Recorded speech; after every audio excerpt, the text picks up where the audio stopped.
Okay, so apparently some of you have discovered that we have two buildings. One is Trinity United Church, and you all found it. And the other one is called Trinity Downtown. Some of you found the downtown church, and you are currently making your way to the main church. So we're going to allow for those folks to get here and get settled. So you've got about 10 minutes. But I'm going to do this a little bit now. I'll do it again in, I guess, about 10 minutes. Welcome to Trinity. If you've been here before, that's great. If you see somebody looking dazed and confused about where to find something, please help them. If you're wondering where the washrooms are, they're straight out these doors and right across the narthex, right across the entranceway there. There's three. There's one that's for families or any gender identity or expression. There's one for those who identify and express as female, and one for those who identify and express as male. When we get to the food part, the really exciting part, the food part, it's just here behind me. There's another hall there, and that's the food's going to be set up for you to gather what you need, and then move into the hall there to share a table with one another. So we're going to give you about another, I guess now we're 7 minutes. I should mention that if you know folks who wanted to be here but couldn't be here, that everything is being recorded this afternoon and live streamed through our various socials and website. If you want to find the archive afterwards, if you go to trinitypg.ca, you'll be able to find it there. So we'll make sure we post it there tomorrow for anybody who's not here. Or if you go, somebody said something and I thought it was really great, but I don't really know who said it, but I know I need to go find it again. I have moments like that. That's one of the other reasons to post the archive, so you can go back and watch the comments all over again. So now you got about 6 minutes. So if you need to go take an all-purpose break, whatever that break or purpose is for you, then you got about 5 minutes to do it. And coffee's ready if you want to go get coffee. There's no question mark in that for me. It's not a if you want to go get coffee, it's that thou shalt go get coffee. I think if there was an 11th commandment, that's what it would be. So just out this way and you can go get some coffee.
Hello hello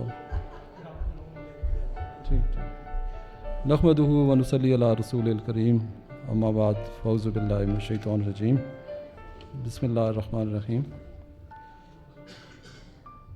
I request all the speakers to please come and take their seats.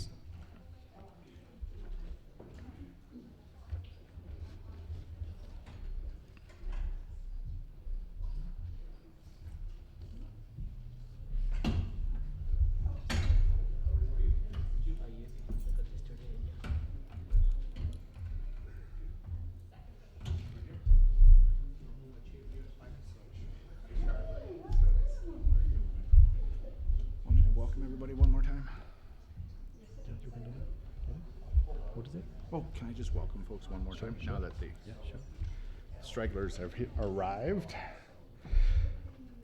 All right, so we're about ready to start. Again, my name is Reverend Dr. Bob Fillier. I'm the lead minister here at Trinity United Church. It's my privilege on behalf of our board and faith community to welcome you here to our World Religion Conference around combating racism. Just a heads up that everything we're doing here this afternoon is going to be recorded and broadcast, live streamed, and then posted as an archive. If you know folks that wanted to be here but couldn't be here, or if you want to kind of rewatch and go, well, what was it they really said? Then you'll be able to do that tomorrow. You'll just have to go to trinitypg.ca and you'll be able to find it there. If you've never been in our space before, then washrooms are out over here to my right or your left. There are 3 of them. One of them is gender and identity neutral, so whoever wants to use it lines up and uses it. The other one is for those who identify and express as female, and the other one is for those who identify and express as male. You're welcome to use any of those 3. There was coffee out here behind me. There's still coffee out there behind me because I just went and got some because they topped it up. So if you want to make a run for it, feel free to do so. Otherwise, we hope you enjoy the conference. I know some of these folks. They're pretty amazing humans in their own right. So you're going to put us all together in one room and ask us to talk about religion. This could be a whole lot of fun. On that note, I'm going to go find my seat.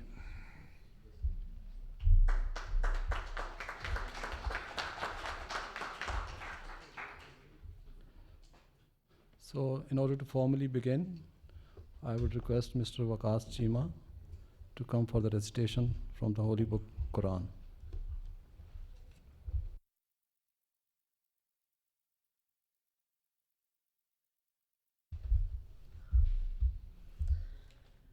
أعوذ بالله من الشيطان الرجيم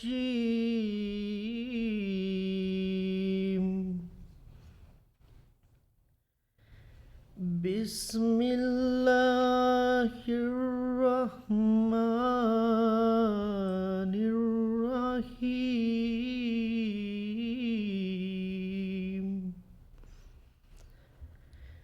الحمد لله رب العالمين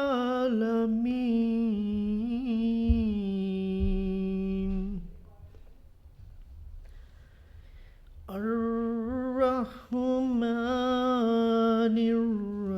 الرحيم مالك يوم الدين إياك نعبد وإياك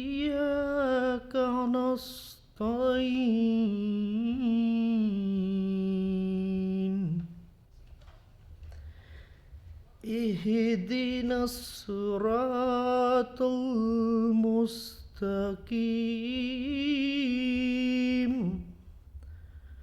صراط الذين أنعمت عليهم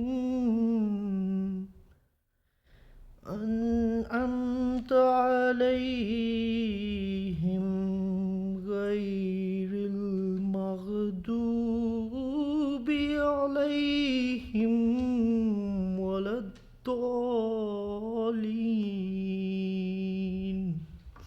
آمين.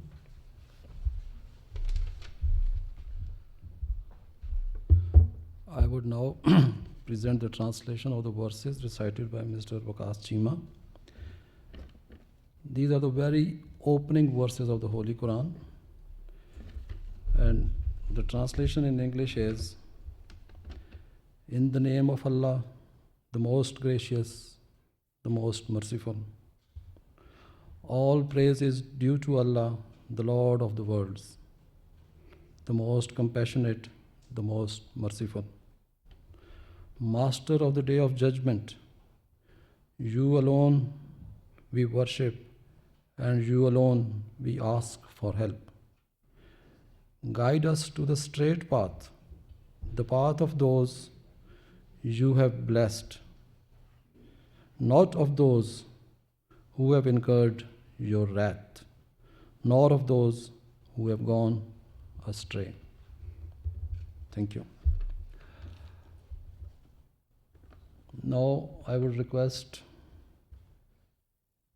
Mr. David Coleman, President, the Church of the Jesus Christ of Latter-day Saints, to come to the stage, to come to the podium for the welcome remarks. Please. I don't think so. He's here, so you can skip the next one. Okay. So, the chief of the Lednitane Nation, Chief Donald Logan, she too, because of her pressing engagements, could not come, and she is represented by her counselor.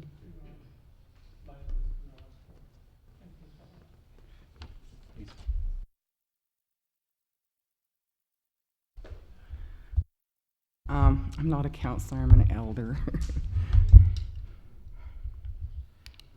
Howdy and good afternoon. It is my pleasure on behalf of our elders, members, council, and our administration to welcome you to the Lheidli unceded territory.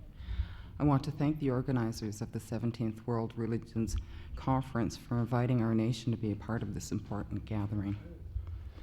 The key topic, combating racism, is very important to the Indigenous Canadians, especially with the National Day for Truth and Reconciliation this Friday. It is a day to remember the thousands of kids who died while attending residential schools across the country. It is a day to remember the survivors, intergenerational survivors, and their families. It was a racist government policy that allowed residential schools to be established in the 1800s. And it is racist government policy that allowed them to exist until the 1900s. We have experienced racism at every level since Canada became a nation. We experience institutional racism in every public institution today. I applaud you for gathering to discuss how to combat racism. I believe this is the first priority for all of us to focus on in the next few years. We cannot achieve reconciliation if we are not still combating racism. Thank you for inviting us.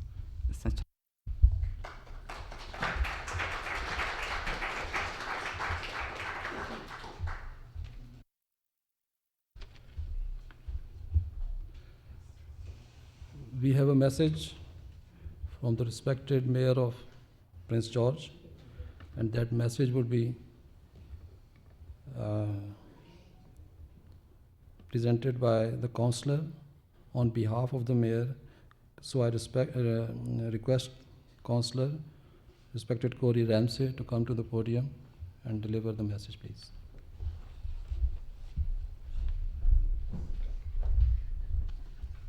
Good afternoon and welcome, dear friends.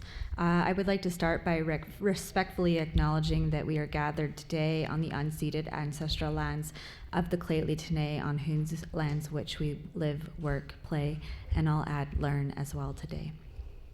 My name is Corey Ramsey. I'm a counselor with the City of Prince George, and I've asked to join you as your moderator, but also bring words on behalf of Mayor and Council. Today marks the 17th World Religions Conference, and over the years, the conference has tackled some very big topics, such as contributions of religion to world peace, the object of man's creation, root causes of poverty and homelessness, reconciling the existence of God and human suffering, absolute justice and kinship, and the existence of God, myth, or reality. These are incredibly challenging, controversial topics, and this year is no difference, with the conference choosing combating racism as this year's theme. We are living in an era where polarization is rampant, and I believe the themes of this year's conference are more important than ever. Today, we will be exploring the teachings and practices of different religions and philosophical traditions, with the hope that such mutual exploration will encourage better understanding and promote harmonious coexistence among the members of Canada's cultural mosaic. So I want to say on behalf of the city and on behalf of Mayor Hall and my council colleagues, thank you for continuing to build community and create a safe space for these very important discussions. I look forward to hearing what each of our speakers has to say about combating racism.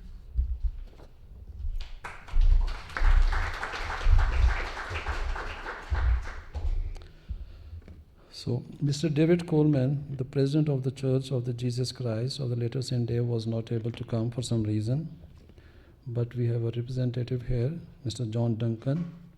So I would request Mr. John Duncan to please come for the introductory remarks.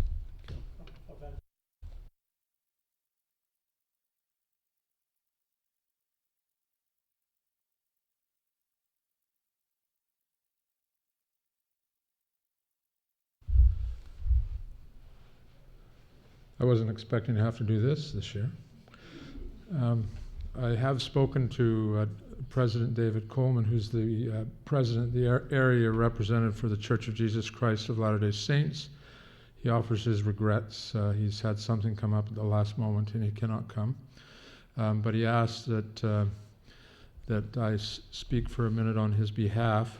The Church of Jesus Christ of Latter-day Saints is a proud sponsor and helper in this conference. We welcome the topic, combating racism, and we look forward to hearing from the various speakers here today. We know that these various faiths are representative of our community, but they also have remarkable traditions that help us remember that we are all God's children, regardless of what our background is, regardless of where we come from in the world.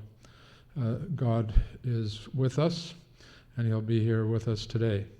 And I just want to say welcome on behalf of the Church of Jesus Christ of Latter-day Saints, and I look forward to hearing from our various representatives. Thank you.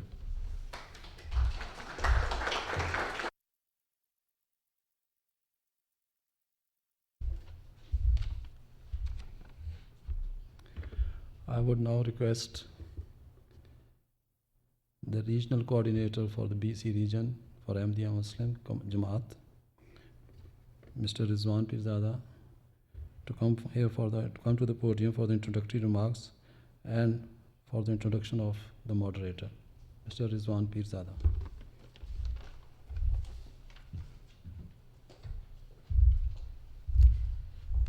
Good afternoon, ladies and gentlemen. Thank you very much to spending your precious time with us. It's always good to see a good numbers when attend the program and benefit the topic that we decide mutually what should be in every event.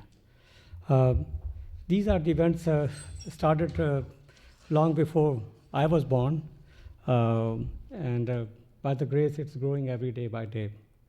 So my respected ladies and gentlemen, starting with the peace and mercy of God and blessing be upon you. On the behalf of Ahmadiyya Muslim community and our respected partner, it is our honor to welcome you in this World Religion Conference, Prince George. The history of this conference started from 2004 when we hosted the first event in Canfor Theatre in UNBC. In first few beginning, attendance was overwhelmed. That encouraged us to continue this tradition of hosting a conference in your city. And by the way, your city was the first one we went outside of Vancouver to host an event. And after that, it took off, and we chose 18 different cities to host this World Religion Conference that include Yellowknife, Whitehorse, Inuvik also, and Taktoetak also. But we have reduced to 5 now because it was too many events and it was hard for us. So we'd like to continue this tradition by inviting scholars from different religions and present you the different topics that relate to us day by day. And combating racism is one of the topics that's really highlight in our life. We do see it. Someone is suffering from this racism. We fight back. We try to enhance our life, but sometimes we don't have the answer. So today we have an opportunity to hear these answers from our worthy scholars from the different religion, I'm happy to also see for first time the Jewish speaker is also in our panel. So welcome for first time in our conference. So I'd like to appreciate by that. Finally, we have another of our brothers and sister religion among us.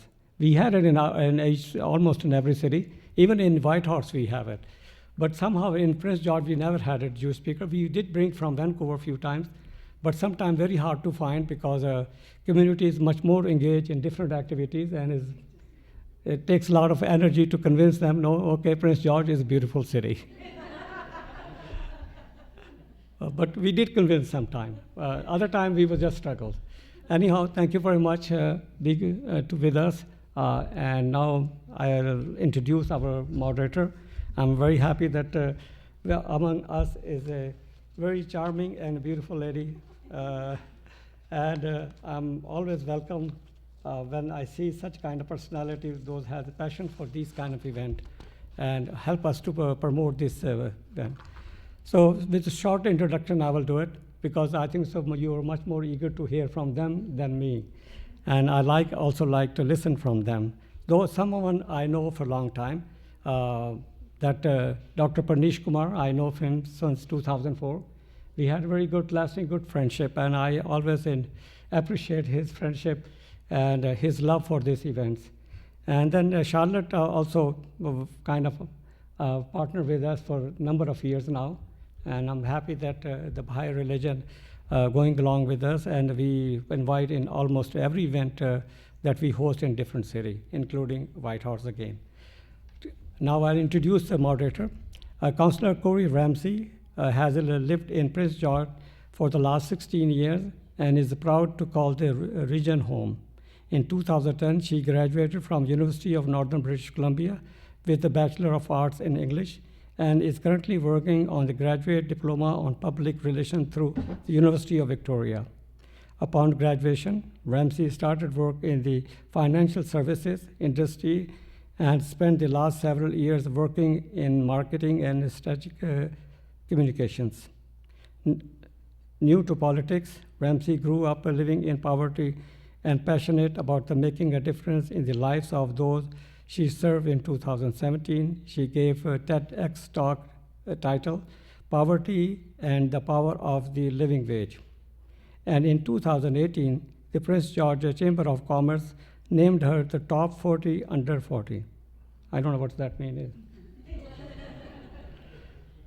On being elected, she said, it's an incredible honor to serve the people of the Prince George, and I look forward to the next 4 years learning and growing to make our community the best it can be.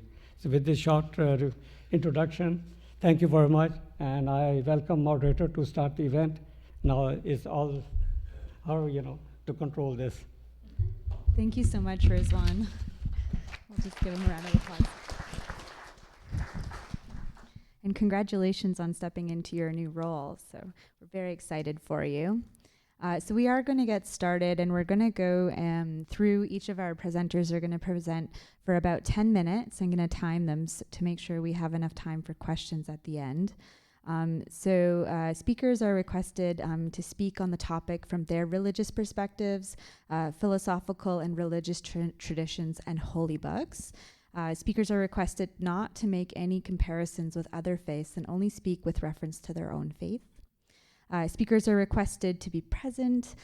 Maybe I'll add that we'll request that our audience also remain present during the conference, and we'll have our speakers available for questions and answers at the end, although we might have, some of them might have to leave because of their religious holidays.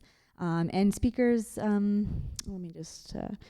we will have the refreshment break at the end. As you came in, or if you haven't already got it, you should have 2 cards.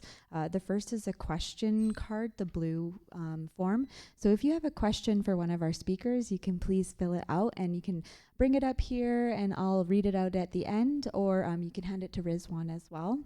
And there's also a religious conference survey form. So if you could fill that out for the conference, they would be greatly appreciative of that. All right, so we are going to head into our first speaker.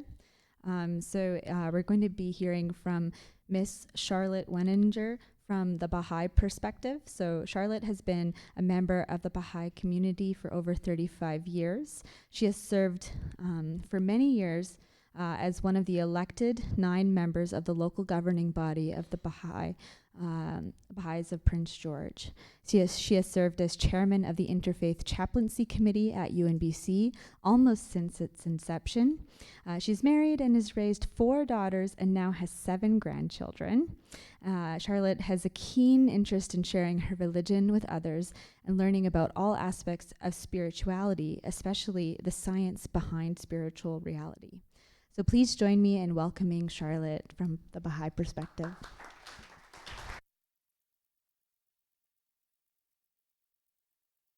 Very much, Carol. Welcome, everyone. Is that okay, Gail? I just wanted to thank our host, Bob, and allowing us to be present here in your church, and thank you very much for that warm welcome. And also to acknowledge the lands that we're living on, Clay Tene lands, and thank you very much for the Amadeus Society. I just also wanted to mention my thanks to the Baha'i community of Prince George, who puts their faith in me every single year. We do not have pastors or priests in our faith, so we kind of nominate somebody who could speak on our behalf. So thank you very much for putting that kind of faith in me. Okay, so I have somebody flipping their slides for me.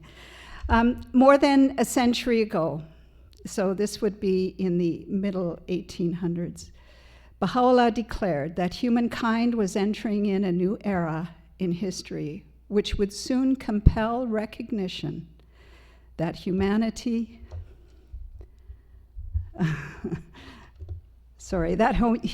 is a single people with a common destiny. Thank you. Okay. Baha'u'llah appealed to humanity to accept that central truth of its oneness and to set aside the barriers of race, religion, and nationality, and he urges us all to regard ye not one another as strangers. Ye are the fruits of one tree and the leaves of one branch. So he said that to us in the middle 18th century, and we're still learning. He went on to say that there is no possibility of achieving world peace until the fundamental principle of unity has been accepted. The well-being, he says, of mankind, its peace and security are unattainable unless and until its unity is firmly established. Oh, can you just move it? Thank you. This is a really good point because quite often we think, well, yeah, unity is, yeah, that's important, but we have the climate change and then we have the poverty and we have everything else to work on. And Baha'u'llah said, no, that's not how it works. You have to establish unity. Once we establish unity, we'll be able to work together and to work on all of the other issues we have. So this is a very important point, and it needs to be meditated on, especially with topics like this. Thank you. Okay, so racism.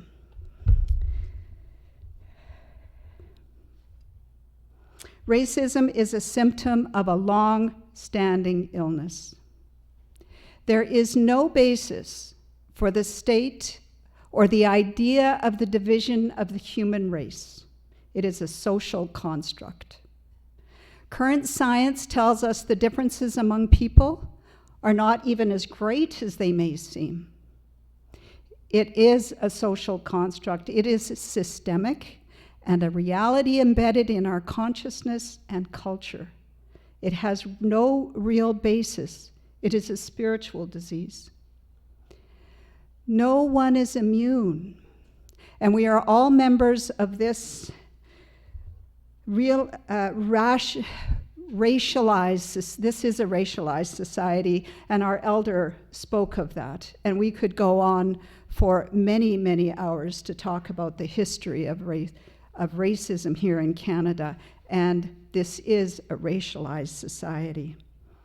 And no one is immune from the effects of racism, and some are affected more than others. So this is a historic time. I know anybody who reads the news and watches what's going on in the world, this is a historic time. Our consciousness has been stirred. If it hasn't already, it is certainly now.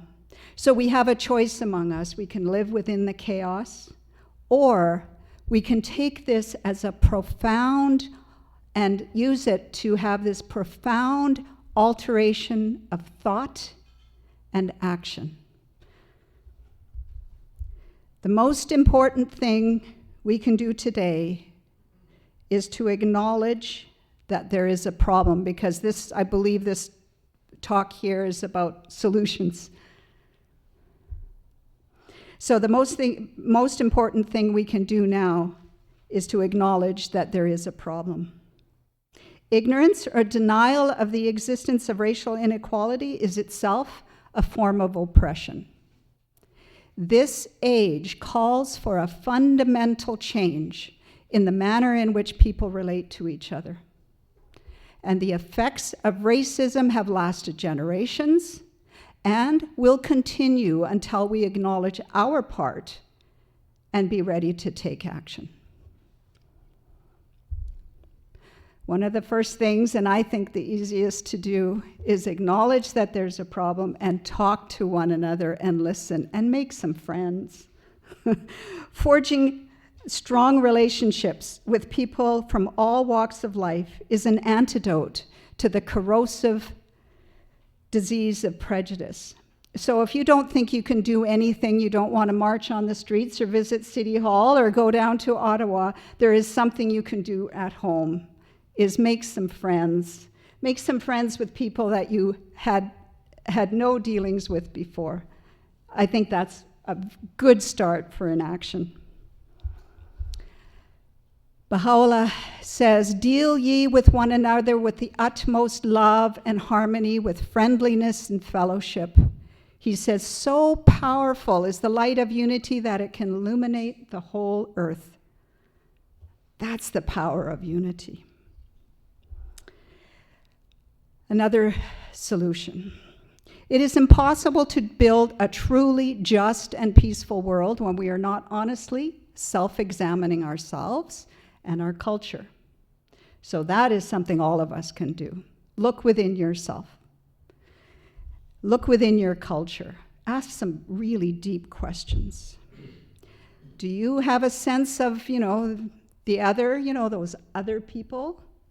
Is that in your language? Are you speaking like that?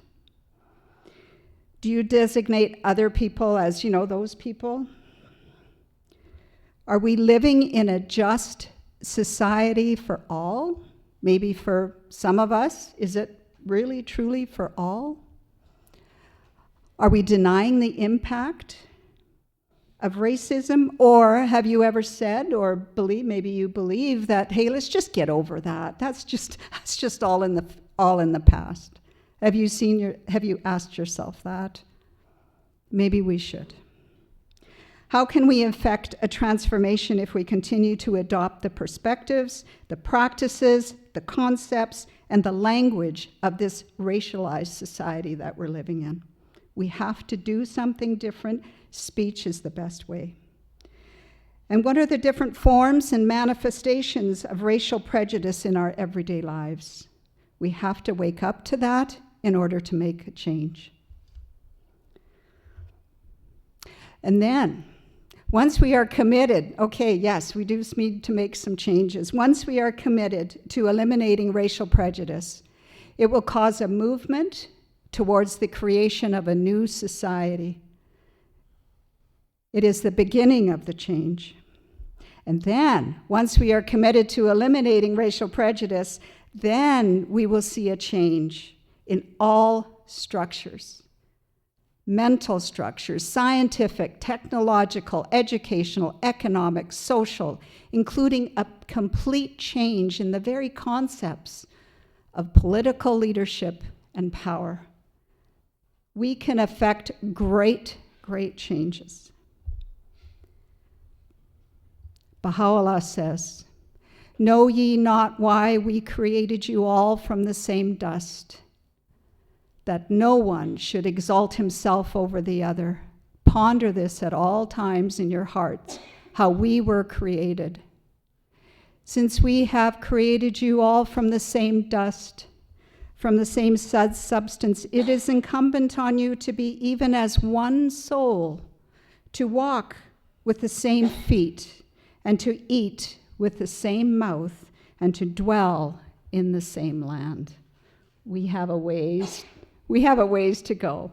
The first thing we could do is go to each other's homes and have some food, and then you have that sense of what it's like to really be united as people.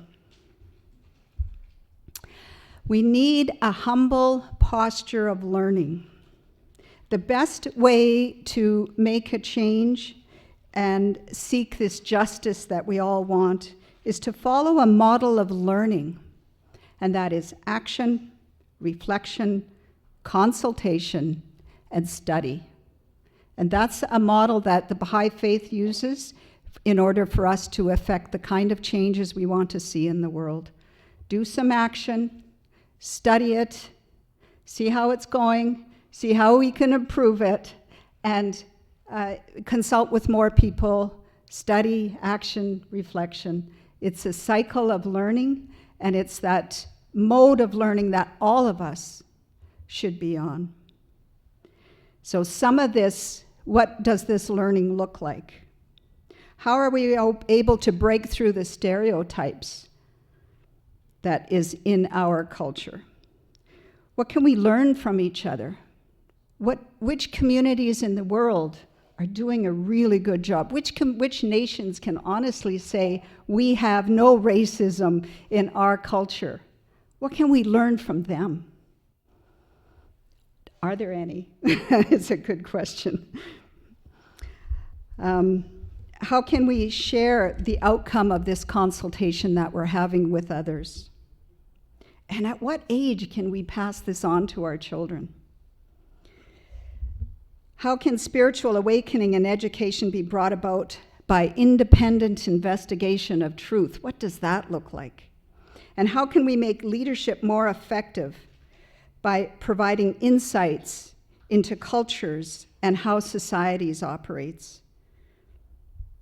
How will all individuals be given the opportunity to realize their inherent potential and thereby contribute to that ever-advancing civilization?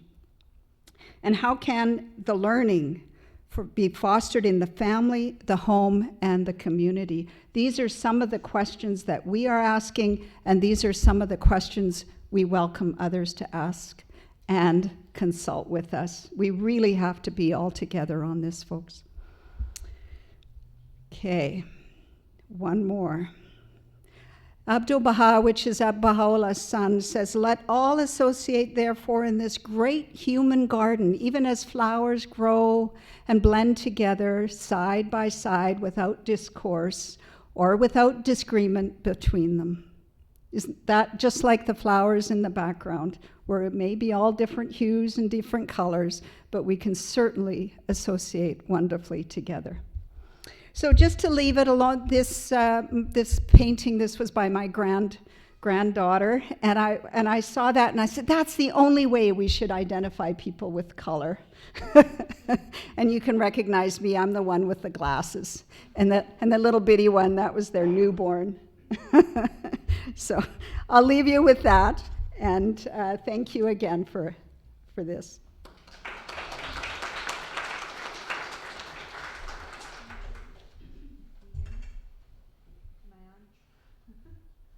Thank you so much, Charlotte, for that perspective. We greatly appreciate that. And I just misspoke at the beginning. So If you have a question, Rizwan at the front has the cards, so you can collect them from him and fill them out, and we'll be able to get through some of those at the end. So next, we are going to go to the Buddhism perspective, and we're going to hear from Ren Shalmaschuk. So Ren was blessed to be born and raised at the confluence of the Fraser and Nechaku rivers on the traditional ancestral lands of the Lheidli T'enneh, to a Catholic family who instilled a strong love of God, family, and faith. She works as a high school teacher after completing the Bachelor of Science and a Bachelor's of Education degrees at UNBC and a Master's of Education from Thompson Rivers University. She also has completed a 200-hour yoga teacher training in 2018 and teaches yoga weekly. In addition, Ren is an ordained minister through the Universal Life Church as of February 2021. She first heard about Buddhism and became a Buddhist in her first undergraduate degree and has been exploring Mahayana Buddhism, also known as the Universal Vehicle, ever since. This branch of Buddhism focuses on finding Buddhahood and enlightenment through service to others by following the path of the Bodhisattva. Hopefully I said that right. So please join me in welcoming Ren for a Buddhist perspective.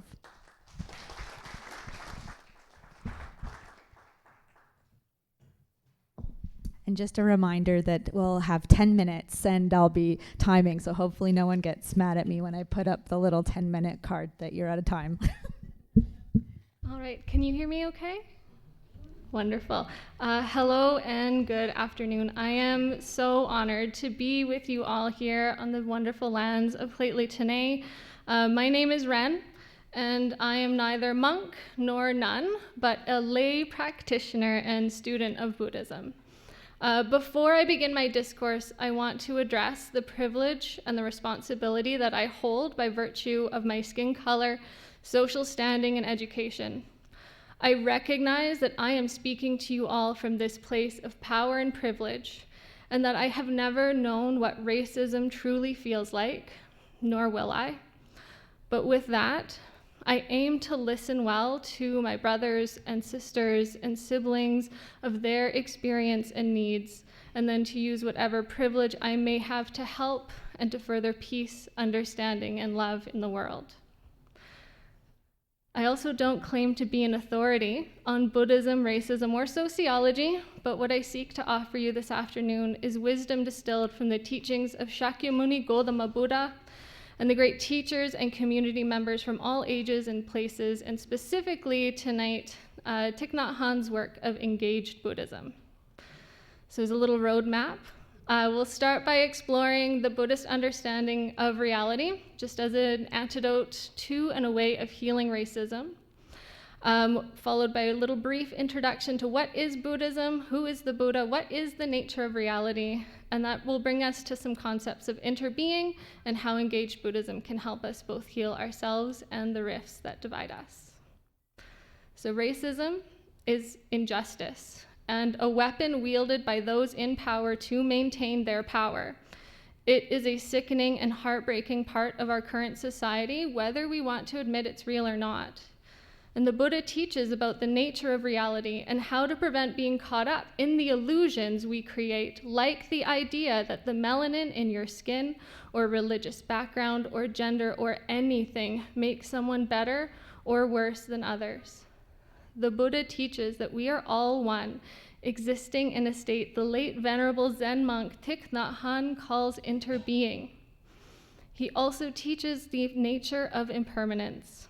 This ever-changing nature of reality can give us hope that even what seems so deeply entrenched in the sociological and psychological systems we have created will change too. So Buddhism has existed for a little over 2,500 years after a very rich prince in the Sakya region of northern India, Siddhartha Gautama, left his palace, riches, family, and power to discover for himself the secret to inner peace and enlightenment. Prince Siddhartha became Shakyamuni Buddha in order to provide a way out of suffering for all beings. And Buddhism is a religion and a philosophy built upon the realization of one man's path to understand and end suffering. What heartens me is that its founder was not a god or a prophet or celestial being. The Buddha, as he came to be known, was a man like any other. And the term Buddha means simply one who is awake, awake to the sources of suffering, awake to the sources of healing, one who has become enlightened and leads others on the path of awakening to their own innate Buddhahood. So it's clear that there is much suffering in the world, and the root of this suffering is related to our own perceptions and mistaken identifications with the world around us and even with ourselves. The word samsara is used to describe the world as we usually encounter it. Cyclical patterns we repeat that bring us temporary happiness, but also waves of suffering. To put it very simply, our attachment and clinging to the way we want things to be, and the resulting suffering of having it not be so, is this nature of samsara. The patterns of our behaviors and ideas, so long as they are unconscious to us, perpetuate this suffering. Luckily, there is an antidote, nirvana. It is the opposite way to encounter the world, embodies freedom, bliss, love, and wisdom. And we enter into this nirvana by correcting these mistaken ideas and ideologies through the practices of mindfulness, ethical living, and wisdom. We come to see the nature of reality as ever-changing and that even we ourselves are not fixed identities. So the term interbeing was created by Thich Nhat Hanh to describe the interconnectedness of everything. He famously describes the presence of a cloud in a piece of paper to demonstrate the idea. And I would love to do that for you, but I feel like I might be getting the slip of paper a little bit too early before I finish. So we'll talk about that another time, I hope. But breaking down the boundaries and barriers of ourselves is a key teaching in Buddhism. An-atman, or no self, is often taken nihilistically, but really, truly means no separate self. When you look for your singular and discrete, reified self, you won't find it. We are ribbons of being, and letting go on the tight hold of I, me, mine lets the space develop to allow others to be as they are. We are not isolated packets that exist in a vacuum of striving, but ever-changing clouds of ideas, histories, stories, and flesh that interweave with each other endlessly. How can we even begin to hold the ideas of hatred or anger when we realize it is our fellow brother, sister, sibling, even realizing it is but ourselves that we are looking at? We are each interbeing with everything and everyone around us now. The air in the room we share in our breath, the food that we will eat will become our bodies, and even that your presence here makes my presence here possible. And this new understanding becomes the basis of wisdom and compassion that is each of our own innate Buddha nature. Here we can begin to understand the ways in which engaged Buddhism can help heal ourselves and our world. Thich Nhat Hanh developed engaged Buddhism as a response to the atrocities he witnessed in the Vietnam War. It is a dharma practice, or an application of the Buddhist teachings to your everyday life, and it flows from this understanding of no self and impermanence. There are 14 precepts in this practice, and I won't go through them, but they basically outline the ideas of ethical living, non-harming, non-hoarding, generosity and compassion, the importance of mindfulness, and developing equanimity even in the face of adversity and anger. And of course, the importance of remaining open to new ideas. And perhaps the most extraordinary is the first precept, that there is no absolute truth, and that we should never bind ourselves to a singular way of looking at the world. It is vital to be willing to see the world from another's perspective, and to be able to change your beliefs and ideas and leave behind what would create divisions or the danger of self-righteousness. Thich Nhat Hanh used these precepts to find love even for those who stood to destroy his country. It fostered in him strength and peace to build infrastructure for the villages destroyed in the fighting. And engaged Buddhism brought the monastic community into the villages to help rebuild and repair the physical, let alone spiritual and emotional damage caused by the war. Engaged Buddhism is about bringing the strength and peace that we cultivate into the world to offer what is needed to whomever needs it, be it through protests, building new infrastructure, writing letters, calling out injustice as we see it. It all matters and it all makes a difference. Changing the world, ending racism and the divisions we perceive to be real starts with a deep understanding of what is real, followed by the strength and wisdom to act correctly. It begins when we cultivate wisdom, compassion, and peace within, that we may have the inner reserves to do the work and be a model to show others the way out. And to close, I offer a quote from Melvin MacLeod, the editor-in-chief of a preeminent Buddhist periodical called The Lion's Roar, in his article, "No Self, No Suffering." And it turns out that one of the very best things we can do for others is to be happy and whole ourselves. When we are not driven by our small, mistaken sense of who we are skillful, resilient, and caring, and we radiate love and joy. We show others that happiness is possible. By practicing, we diminish suffering not just for ourselves, but for everyone around us. And in fact, the benefit goes much farther, beyond our own lives, beyond the people that we know. They apply to human society as a whole and will help cure its ills. Thank you very much for your time and attention this evening.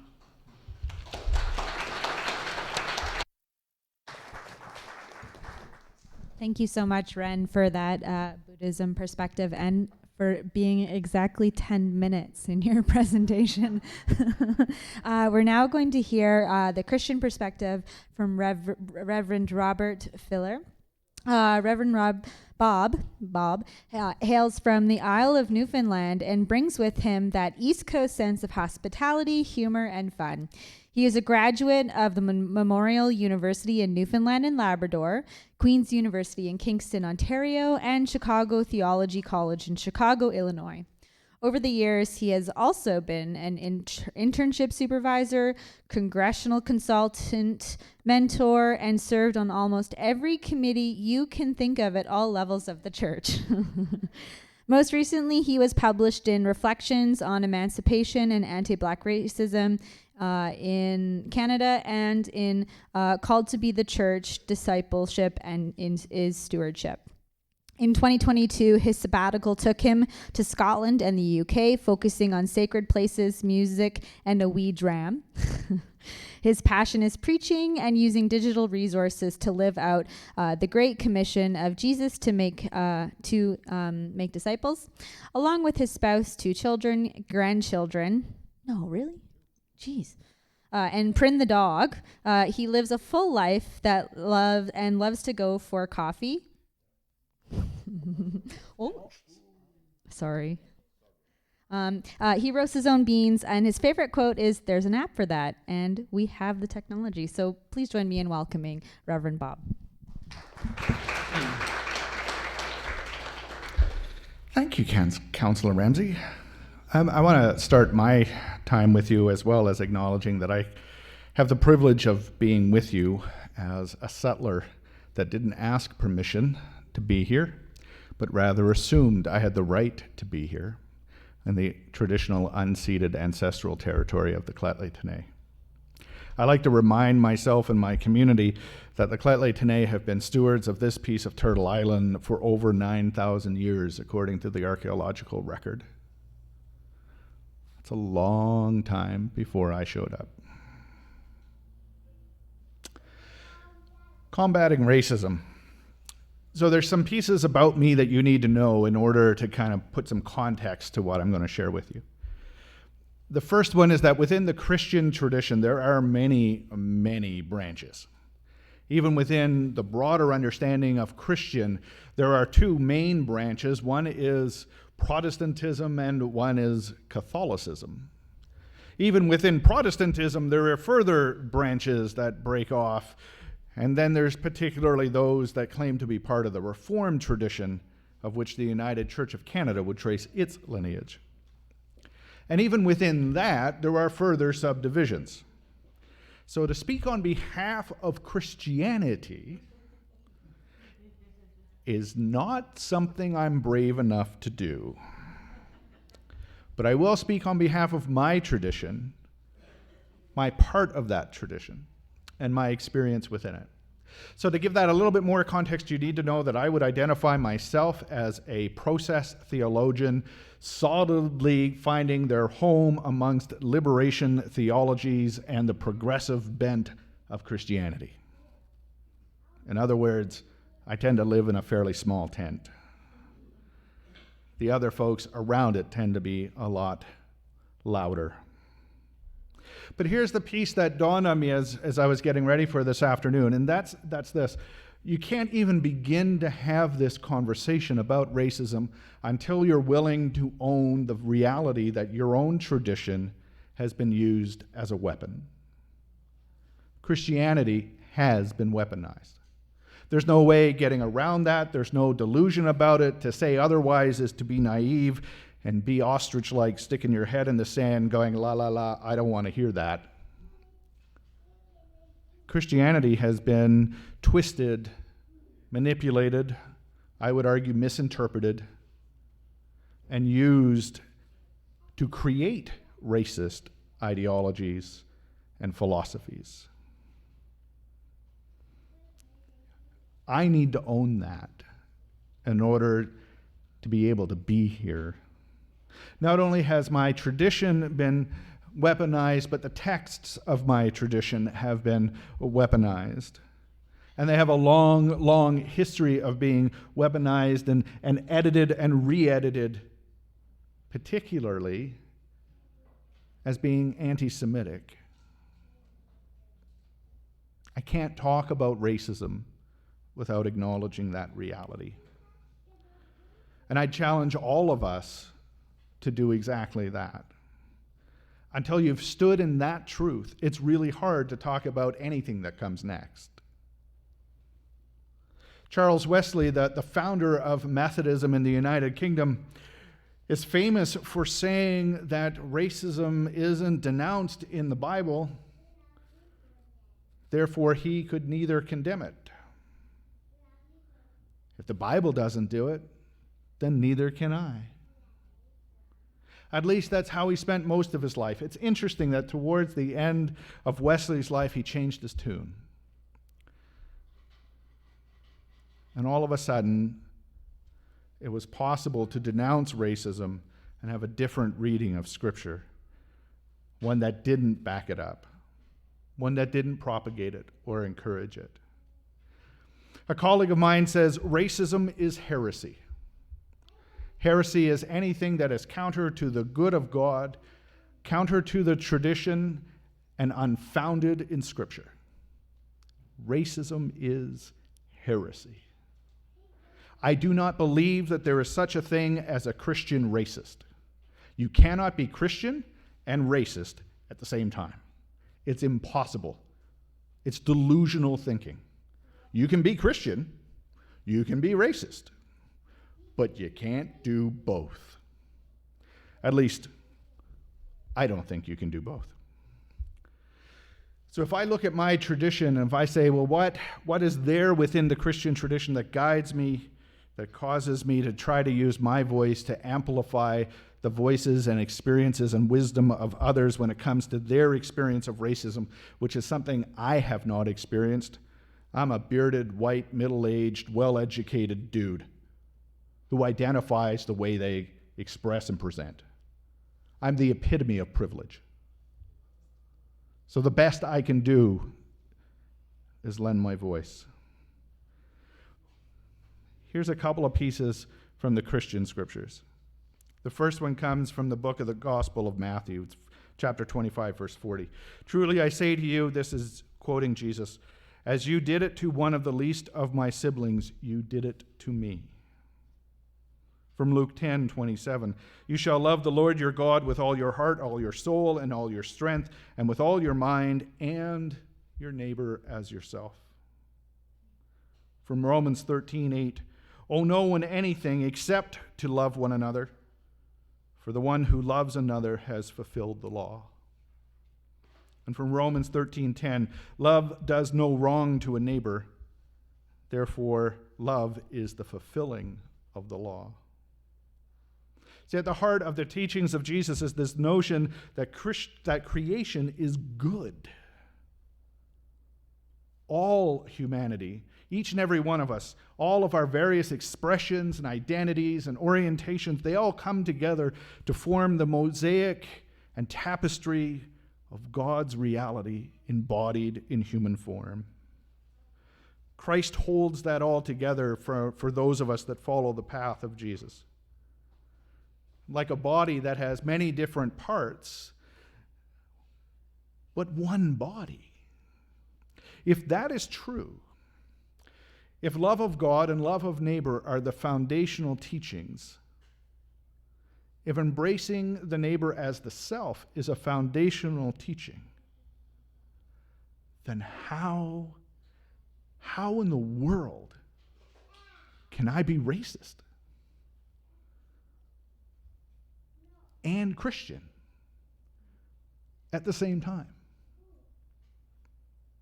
So I'm going to end my time with this idea. We talk about racism, and typically the response when I'm in gatherings such as this with folks is that someone inevitably comes, and says something akin to this: Bob, I want to share something with you, and I want you to know I'm not a racist. And I'm like, that's good. I'm not sure any of us show up and say, Bob, I want to share something with you. By the way, I'm a racist. Well, I guess there is a group that does that, but they wear different outfits. Right? They've worn different uniforms throughout history. Some of them started off with brown shirts. Being not racist doesn't cut it.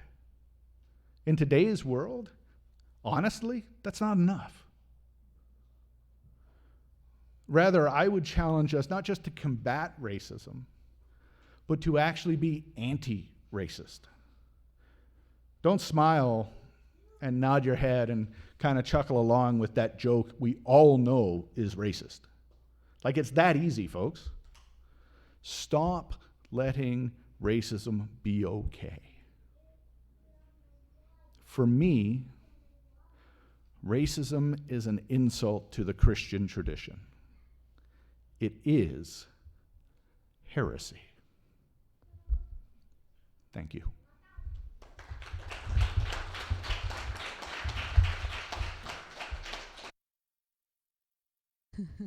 Thank you so much, Reverend Bob Filler.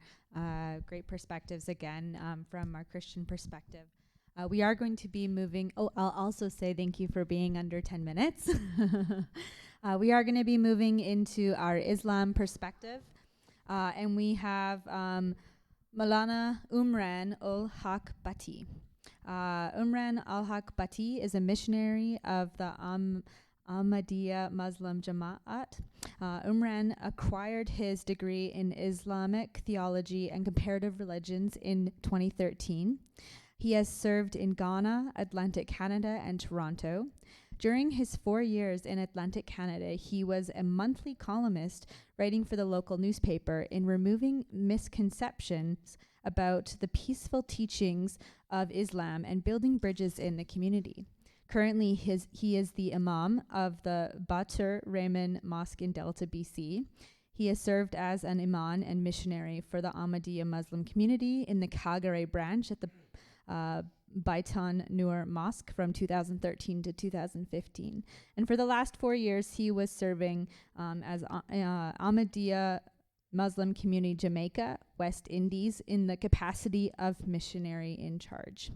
He was recently appointed to serve the British Columbia chapters and the community based around Batur Rahman Mosque in Delta and Surrey. And he is currently living in Delta with his family, his wife, and 2 children. So please join me in welcoming Uman. Well, I have to give it to you because there are a lot of tough words in there. For first time who's doing it, you did a heck of a good job. So props to that. أعوذ بالله من الشيطان الرجيم بسم الله الرحمن الرحيم. In the name of Allah, the gracious, the ever merciful.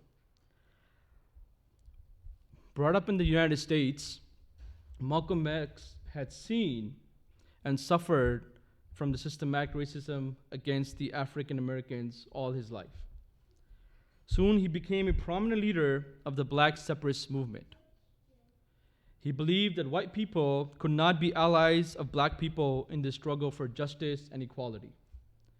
Yet, when he, for the very first time, when he took the pilgrimage and went to Saudi Arabia, Mecca, to perform the annual Hajj, the pilgrimage, he writes from Mecca in his book.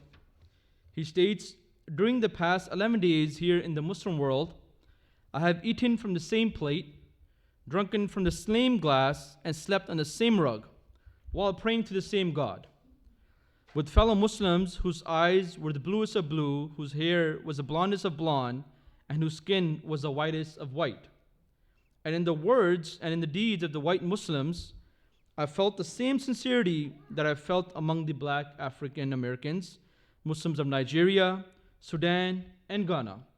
We were truly all the same brothers, because their belief in one God had removed the white from their minds, the white from their behavior, and the white from their attitude."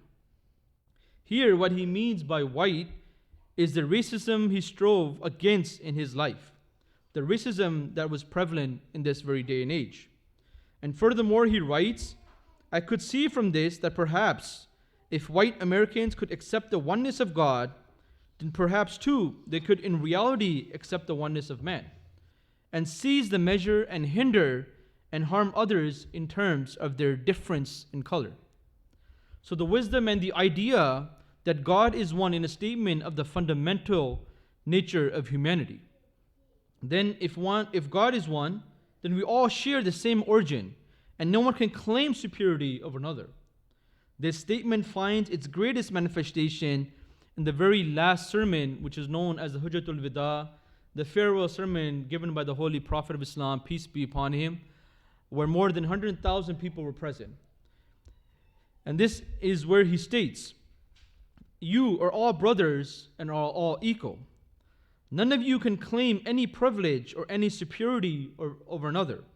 An Arab is not to be preferred to a non-Arab, nor is a non-Arab to be preferred to an Arab, nor is a white man to be preferred to a colored one, or a colored one to a white, except on the basis of righteousness. Furthermore, Islam is hence the religion of brotherhood par excellence. It uproots the very notion of racism. The concept of Tawheed, or the oneness in Islam, also establishes that God has no body, shape, or form. It states in the Holy Quran, in chapter 112, that there is nothing like unto him. The moment God manifests himself in any shape, form, or human being, then he is not God. Why? Because if God, for example, chooses to manifest himself as a human being, then he will have to choose a color other than the automatically considered superior than anything else. And in the Holy Quran, in chapter 112, it states, Islam, on the other hand, presents a God who is the one and only, the independent and beside of all. He begets not, nor is he begotten, and there is nothing like unto him.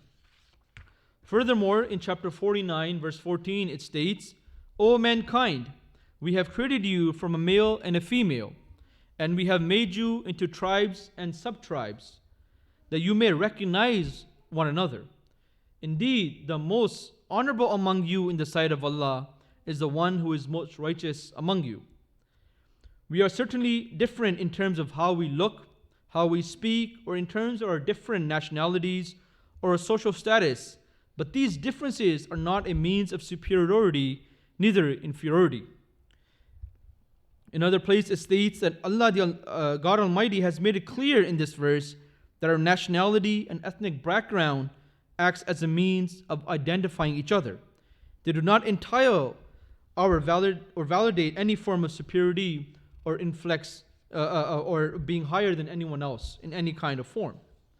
The only criteria that is mentioned in the Holy Quran that God will judge you is based on righteousness. And righteousness is something which only God can evaluate and judge. It is above the realm of any human being to know how pious or sincere another person is. God furthermore elaborates another reference in the Holy Quran in chapter 30, verse 23.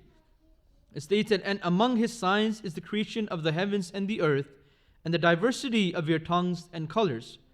In that surely are signs for those who possess knowledge. The diversity of tongues and colors have been called signs of God, which means that all the different languages and different skin colors are to be respected at all cost. If we mock people based on how they speak or how they look or how they eat or what kind of food they're eating, we'll be rejecting the signs of God. But Islam did not only rely on verbal declaration, but also implementing practical steps such as Salat, which is the 5 daily prayers that Muslims observe throughout the day. It doesn't matter if you're in a mosque in Africa, in Canada, in Pakistan, or in India. If there are multiple nationalities, they will all be standing in one row. There won't be any distinction that the rich should be in the first row and the middle class in the second row and the poor class in the last row. Everybody will stand in the same row, shoulder to shoulder, knees to knees, praying to one God. And it could also be that the boss and the worker are standing together, or the co-worker is in the first row and the boss is in the last row, so on and so forth.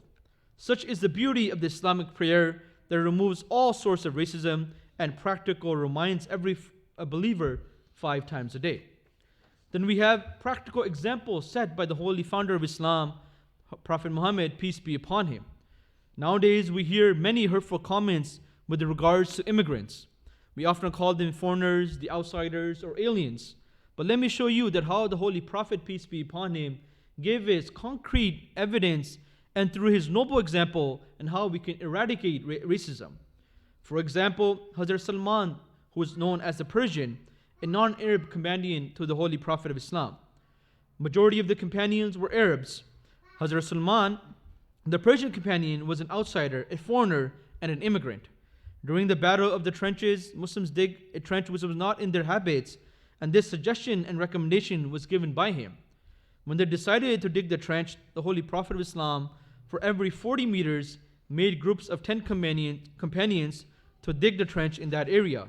And he organized the groups according to their families and their tribes.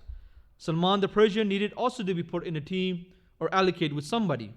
Now the issue came up as to where he was going to be placed. Everyone, of course, naturally wanted to be in the family or close vicinity of the Holy Prophet of Islam. But the Holy Prophet of Islam, peace be upon him, chose Hazrat Salman Farsi to be in his company, to be in his family, so they can continue the work afterwards. This was the attitude and this was the example that was placed to us by the Holy Founder of Islam. Regardless of his social status, Prophet Muhammad gave high positions to many of his companions. For example, Hazrat Usama, peace be upon him, who was a free slave, was made a leader and commander of an army under whom many prominent companions were serving. Another companion is Hazrat Bilal, was a black slave from Habsha, which is modern-day Ethiopia. Once free, the Holy Prophet of Islam appointed him to serve the mosque by using his melodious voice to call the 5 daily prayers, which is called or known as the Azan. He was a black man, and for some, his blackness made him unfit for such an honor.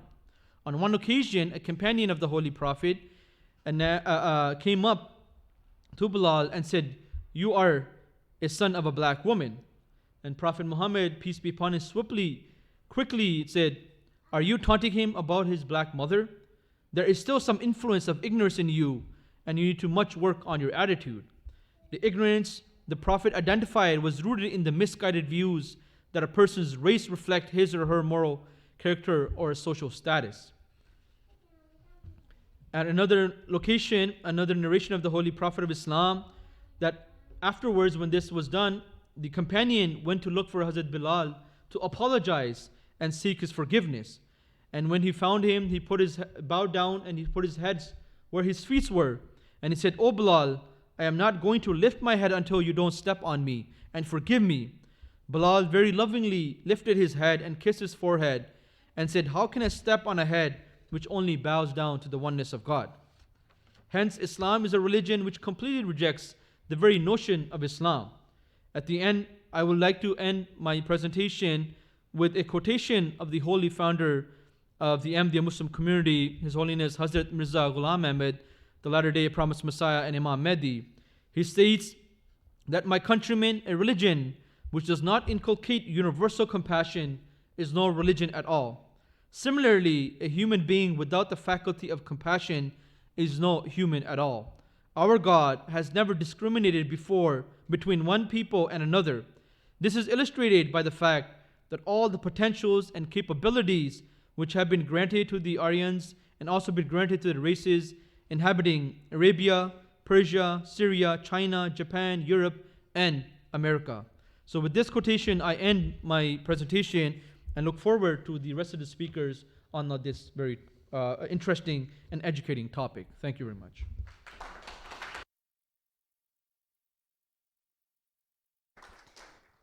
Thank you so much, man, on that overview of the Islam perspective. Everyone's staying on within their 10 minutes. I'm going to make one slight change. So rather than going to Dr. Pranesh Kumar, we're going to go to Mr. Eli Klasner, just to be respectful of the sunset time.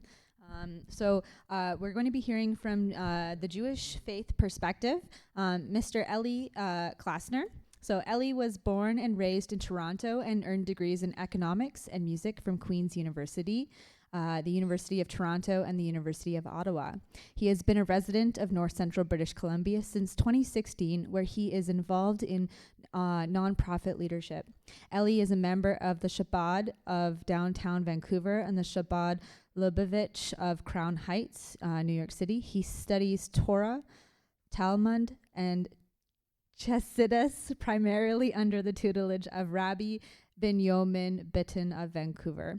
Starting in 2017, Eli began the process of identifying and connecting with Jewish residents of this vast area of British Columbia.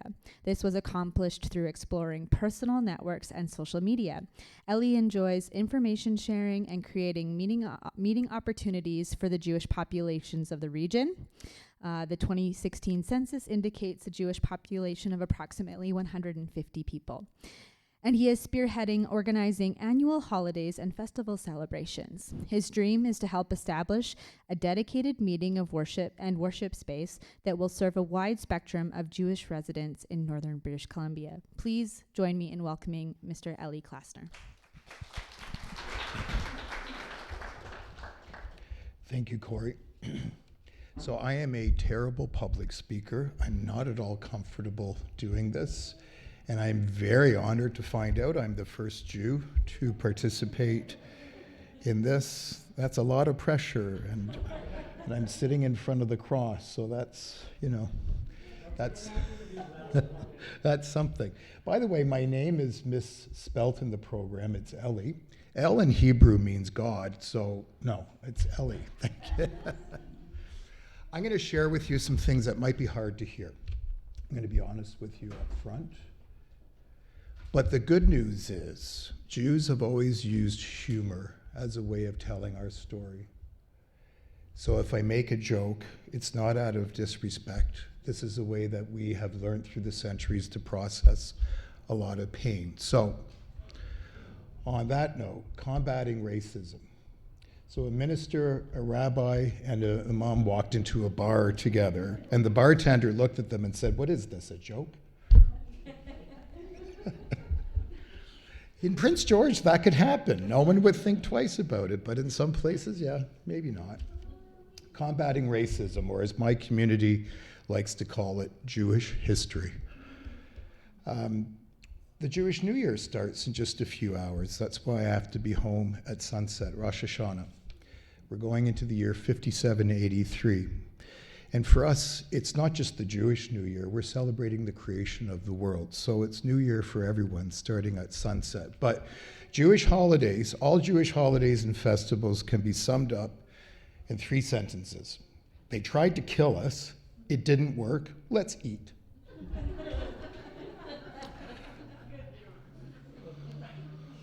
Combating anti-Semitism. So, there's a couple of definitions of combat. One includes aggression, violence, military action. The other one is a more peaceful way of ensuring that something stops or it doesn't occur. I think there was something that happened on TV. I don't watch TV, I don't own a TV, but there's a TV show called The View. And last year, as far as I can see from the show, people sit around a table, they yell at each other, and they insult each other. But every now and then, something interesting comes out of it. So there's an actress by the name of Whoopi Goldberg. Now, her real name is Karen Johnson, but apparently when she was young, she thought, well, I'll take a Jewish-sounding name, and it'll help me in Hollywood.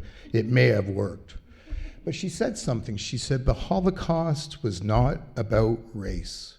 It wasn't about race. She said it was about mankind's hatred for others. And so the internet blew up. People were like, how could you say something so terrible? It's so untrue. Of course the Holocaust was about racism.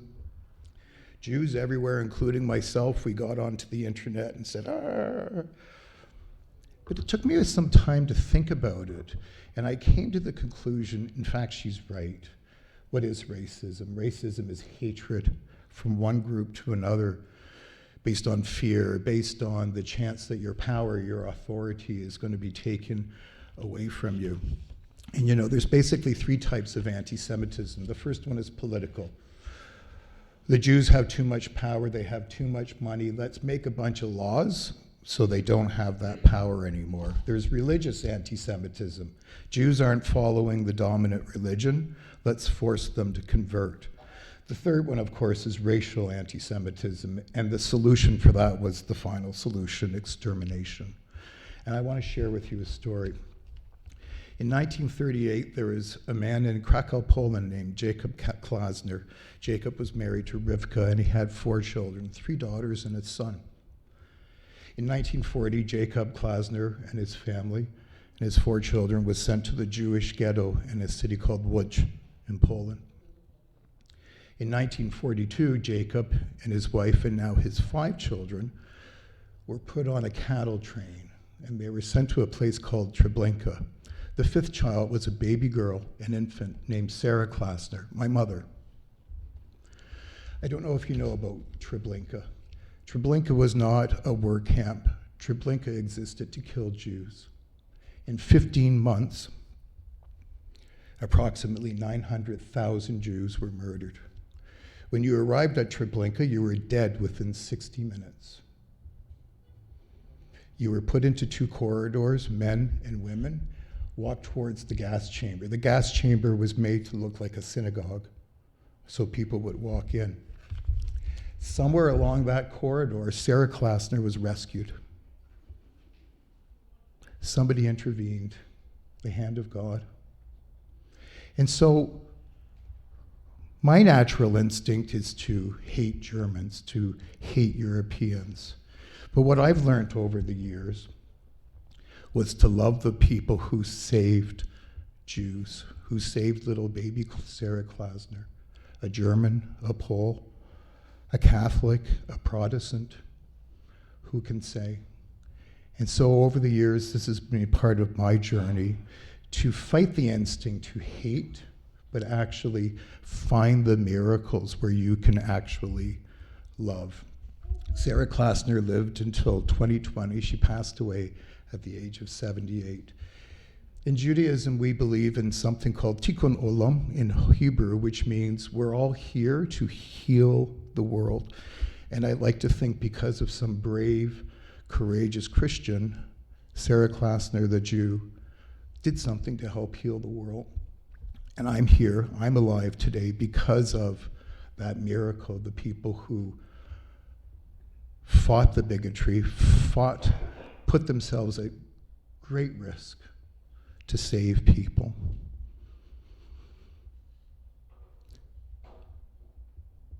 The God of the Israelites did not say, go out and hate. The God of the Israelites, Bnei Yisrael, the children of Israel, were taught something called love, ahava, love your neighbor. The God of the Israelites taught something for the first time called peace, shalom. The God of the Israelites taught about ethics, the way you should run your business. The God of the Israelites gave rules about how you should raise your family, the food that you should eat that's healthy. 6 days of the week, you're partners with God in creation, but one day of week, the seventh day a week, rest. Enjoy life. Enjoy the world that you've helped creating. I think a second generation Holocaust survivor learning to love people who are different is one of the greatest joys ever. In fact, I've never met a German I didn't like. You know, there's always this conspiracy theory that the Jews are going to take over the world. But I'll tell you, if you've ever been in a room full of Jews, you know, we can't even agree on what kind of potato salad to eat, let alone how we're going to take over the world.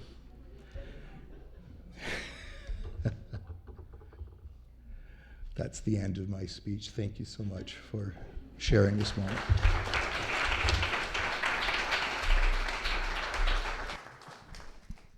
Thank you so much, Ellie, for the perspective on the Jewish faith and for joining us for the first time on this panel. It's very important that we have multiple perspectives, and so I'm just very appreciative that we can include this perspective today for the 17th World Religions Conference. So next, we are going to go to Dr. Pranesh Kumar from the Hindu faith perspective. Dr. Pranesh Kumar was born in a Hindu family of a northern Indian state of Uttar Pradesh. He's keenly interested in literature of religion, culture, science, and its global impact, in particular on human society. He is fascinated by the diversities which he experienced during the vast travels, interactions with people, and observing their social, cultural, and religious events. Kumar values life in any form and believes in very ancient preach and practice Sanskrit saying, I'm going to try my best on this, Vasudhaiva Kutumbakam, meaning the entire world is one family. Please join me in welcoming Dr. Pranesh Kumar.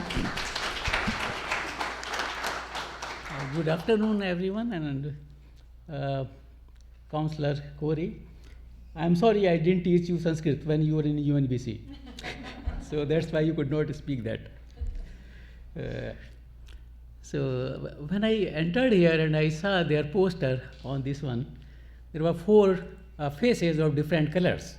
And I saw there were some 4 lines of the dots like the tears coming from their eyes. And it was written there, the World Religion Conference Combating the Racism.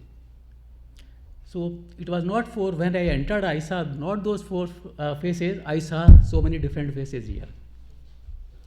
And no 2 people looked to me as the same. So we all accept that we are outsidely, when we see, we are the different. But are we really what we look from outside?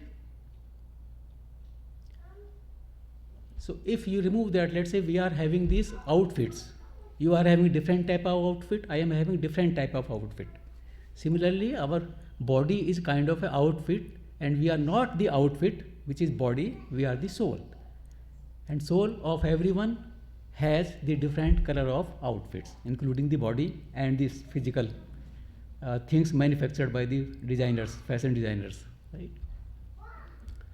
And what are the qualities of that? If we all are soul, what is a soul? So soul nobody has seen, as we don't know what is God, who is God. The same way we say that soul is identified by its qualities. And we consider those qualities according to our Hindu religion, and I think most of all other religions, that they are the purity, kindness, love, that kind of thing. They all are positive, they are energies. Energy goes everywhere in the form of the vibrations. Nothing can stop in the world, even the iron walls cannot stop that. Energy will always, vibrations will flow everywhere. So whatever we are doing, we are not creating that energy, positive or negative, only here, but all over the universe, entire universe. So I think I can start because we don't have much time on that. So I think, can you go to the first page, please? First one, where the first slide. Yeah, here. you can see there is a symbol here. So when we start anything, we start with this word, and this symbol is known as OHM, Om, or you can simply say OM, Om. So this is a representation of the God, and it was thought about 3 millennia years ago, about 3,000 years ago, how to represent or conceive the God. So they say this, and always they start Om Shanti, Shanti. Shanti means peace. God, peace, peace, and peace only. So if there is a peace, there will be no negative energy in the world. So what we have to do is, according to this culture of values, if we generate only one quality in ourselves, peace, then no negative energy can ever take place on this universe, according to them, if we all practice that, because it will be all positive vibrations everywhere. Please go to the next one. So, as we all have seen that, so many efforts have been done for this problem of racism, but the thing is it really working? We have very strong countries in the world, very advanced in all terms, whatever we can think, by technology or money or the strength and this thing, but are we able to control that? See, we are trying to educate at every stage and to make people aware that there is a problem. See, when we have a disease, we know a disease, then we go for its treatment. But racism, possibly everyone in the world, or the people like me, you and others, they think it doesn't exist. But in reality, it is more than a pandemic, if you look at that. See, we have a disease, we develop the vaccinations and the treatment for that. But we have not accepted this as a disease of the society. So even from these people, they have said, UNESCO Director General, they have racism exists everywhere. Please come to the next slide. And the United Nations High Commissioner on Human Rights said, we will fight against all kind of discriminations and the racism, but as we see, evidence is otherwise. It's opposite direction. Everywhere we see that it is increasing. I didn't face racism at any stage. I live in 6 countries for many, many years. And I was for them totally different persons. Not wearing what they wear, what they speak, what they eat. Everything was different. But they all accepted me. Right? So, but unfortunately, we are some people which don't understand, and I think it is not their blame. We know there are some factors like the social factors or maybe the health factors which affect the thinking. Everything what we do in our social behavior comes from our thoughts. How thoughts are created? Thoughts are created what we feed to our body, what we feed in terms of the information or the food, kind of food or drink we take, or the company or the environment. Everything is like our food for the thoughts. So thoughts result into the behavior, social behavior, which we see in terms of the actions, words, deeds. So this is what happening because, and so this is a disease. I will say this is a disease and it has to be treated like a disease. So please come to the next one. Mahatma Gandhi in India is well known.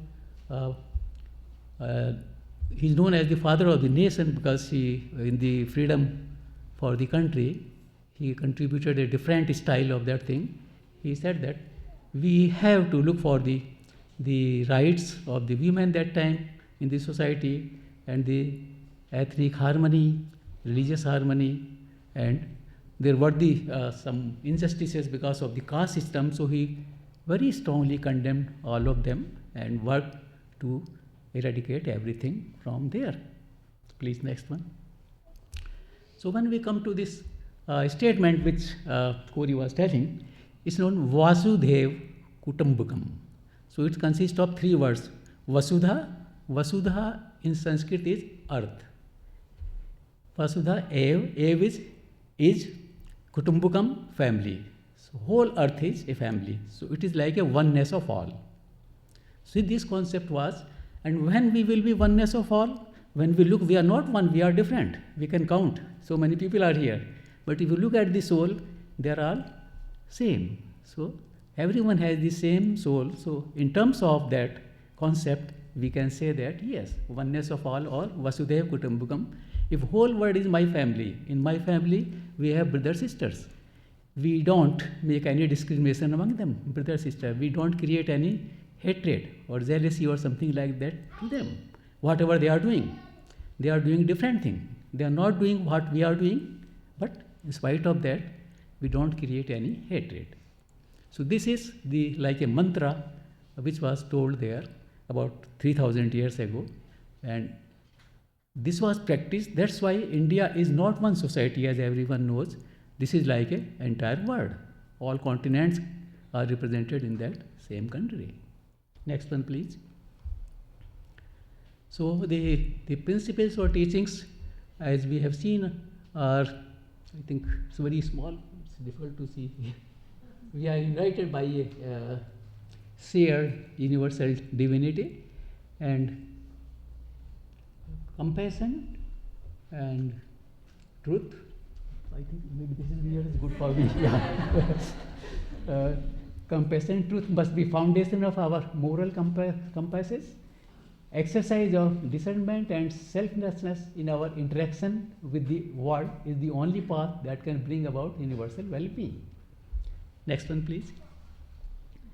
We have to realize that racism is an age-old and epidemic in nature. We have to acknowledge, as most of our speakers said, and we all know, it exists in our diverse communities.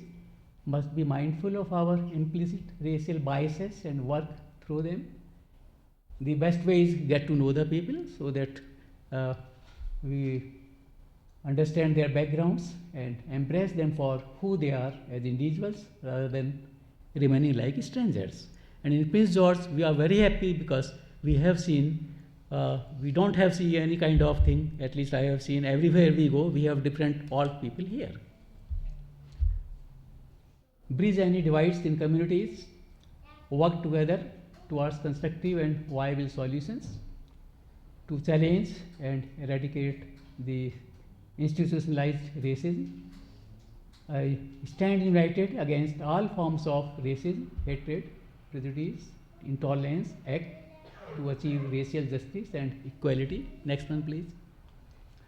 And of course, we have to listen, raise your voice, take actions, listen to all those who face racism, acknowledge, experience their experiences and the concerns, break the silence, stand united against all forms of racism, hatred, prejudice, and intolerance to achieve the justice and equality. Next, please.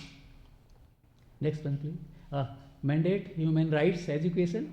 So this is, I think, very, very important because if you want to, we say, if you want to repair a house, it is more difficult than building a new house. So what have to be done? The people at home, they have to learn these things. See, when a child is in a family born, he or she doesn't have any conception about any differences. Even they don't know how to speak. Their only language is just they smile and everything, purity, love, kindness, you can see from their faces. So what you write, they are clean slate. Whatever we write, we see, when we say we write, what they are seeing when they are growing up in the family. So they become like that. It is very important since the birth of a child, if they are known what are these values so that there is no differentiation and discriminations among the other type of people, that we are outside, we are different but we are the same, and love, purity, kindness has to be there, and then they go to school. So school has a bigger role to play where they have all kids coming from the different cultures and different looks and outfits. So they learn most from there. So you can see the most of the people who go to school have the education. This doesn't come from them. Either they have some mental health problems, because of that it comes, or they are just like the ignored people or ignored kids with no parents or no guardians like that. So they become like that. Come to next one, please. I think we can go to next play. So these are, as we all know, national election plans are there. In some countries, they have made the legislations that it is a crime if racism is found there. I saw there was a couple of countries from Europe they were listed there, and it's going to be as a legal thing. So this is the final slide where we have the role of family, school education, as I told, and entertainment is the most important one which we forget. Because what we do right now, when a kid is born, we just give the video games. And what are those video games? They are full of the violence. So from very beginning when they are growing up, they are shooting and killing the people or their enemies. So when they grow with this negative energy and kind of emotions, then what we can expect when they are grown up? And then entertainment is more thing. Media plays so important role nowadays, and the health authorities have to take care of this health, because even whatever maybe if your health, mental health is not good, then certainly it's going to create a problems. And of course, government overall has to look after all these legal aspects. Thank you.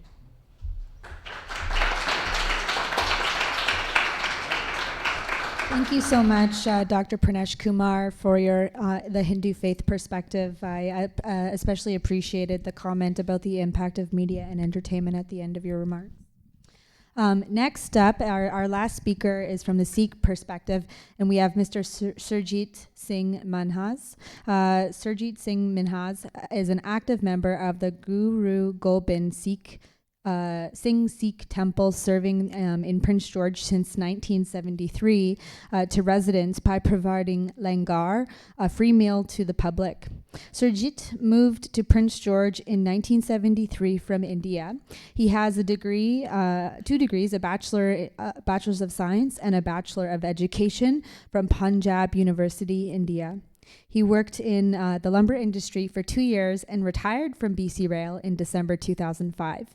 Now he volunteers for the temple and has been supporting charities, including donating his blood to Canadian Blood Services 73 times.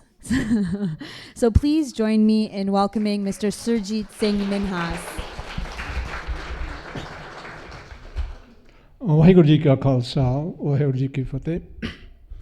ਅਵਲ ਅੱਲਾ ਨੂਰੋ ਪਾਇਆ ਕੁਦਰਤ ਕੇ ਸਭ ਬੰਦੇ एक नूर ते सब जग उपजया कौन भले को मंदे लोगा भरम न भूलो भाई खालक खलक में खालक पूर रहो सब ठाए। God is love and love is God. Good afternoon, respected members of the panel and the audience. Our holy scripture is Sri Guru Granth Sahib. In English we call Sikh doctrine. It contains the teachings of Hindu, Muslim, and Sikh spiritual scholars. Today I'd like to share Sikh doctrine's view on racism. Racism is a sin because it separates us from God and from our fellow human beings.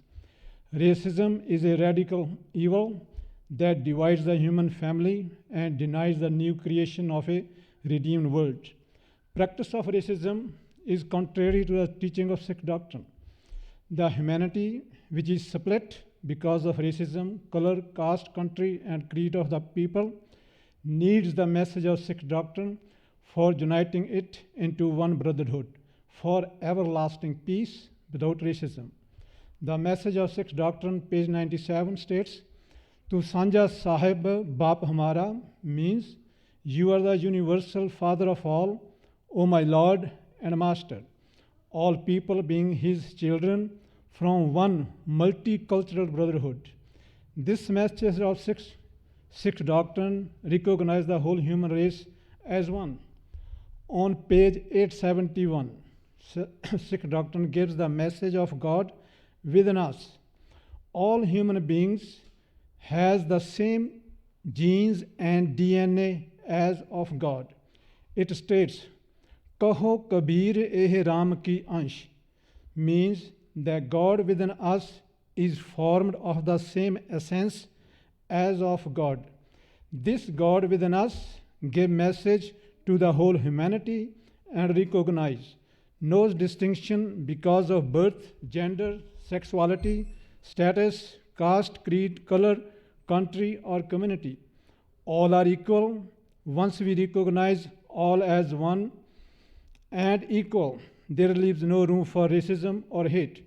These two verses of Sikh scriptures explains that whole human race as a whole is one, and God resides in every human being on this earth. To understand God within us, one must understand the concept of God in Sikh scriptures, which is totally different from the traditional concept of God. Many religions claim and affirm that God is one, but that God is separated from his creation, and they don't have the same definition of God and its mission on the human life. Whereas Sikh doctrine says God is everywhere and is in everyone on this earth. He is omnipresent, omnipotent, omniscience. He is healing, governing, and running the system. On page 563, it states, Jalthal Mayir Reha Parapur, Nikt Vasa Nahi Prabdur, means he is totally pervading and totally pervading and permeating the water, the land, and the sky. Lord is near at hand, not far away. Sheikh Faridi, a Muslim scholar, gave this omnipresent concept of God in 12th century, almost 1,000 years ago. Page 186 explains where God resides within us. The Lord of unfathomable form has his place in our mind or conscious. Agam Rupka Man Mein Thana. Our inner conscious, our inner voice is God's voice. As per Sikh doctrine, page 628, Turki Bani Ai Tinsagli Chintamatai. God within us have unlimited virtues. God within us have unlimited vices. Sikh doctrine propagate, page 598, renounce vices and seek virtues. Committing sins, you shall only come to regret and repent. Avgun shod, guna ko tavo, kar avgun pashtahi jiyo. The pillars of Sikh doctrine to fight racism is Kirat Karo means earning virtues, Naam Japo means practice virtues, Vand Shako means imbibing virtues. Achieving high consciousness is the goal of Sikh spiritual doctrine. The contribution of Sikh doctrine to fight racism and world peace lies in the principle that God exists in all human beings and there is no better religion than living humanity. So if all humans move beyond this attachment to any one religion and see light in all, then there will be no need to call ourselves Hindu, Muslim, Sikh, Christian, Jews, etc. As on page 477, the Sikh doctrine says, Hindu, Turk, kahante aaye, kenne raaj chalai, means where have the Hindu or Muslim came from? What put them on their different path? God created God created humans, and human created different religions of different paths and different gods. Humans broke the God's law of one God, one humanity, and one religion. To fight racism, Sikh doctrine propagated over 550 years ago in Holy Scripture the concept of one God, one humanity, and one religion of whole humanity, as on page 1185. Eko dharam darada sach koi, gurmat pura jug jug soi, means there is only one religion, whole humanity. Let everyone grasp this truth. The religion is earn virtues, practice divine qualities, imbibe godly virtues. When we practice godly qualities in our life, we practice the religion. Anybody, believer or non-believer, of God can practice this religion of God, which is love God's creation because he lives in his creation. If all religions start speaking the language of love for all, start loving and care for others without distinction of caste, creed, gender, rich and poor, skin color, language, spoken, ethnicity, country, or any other dividing qualities, the racism and violence in the world can be significantly reduced. This will be the first large step to fight racism in the world. Selfless service to the humanity is the real worship of God, as on page 26. May God bless whole humanity. Nanak ਨਾਮ ਚੜ੍ਹਦੀ ਕਲਾ ਤੇਰੇ ਭਾਣੇ ਸਰਬੱਤ ਦਾ ਭਲਾ. Thank you.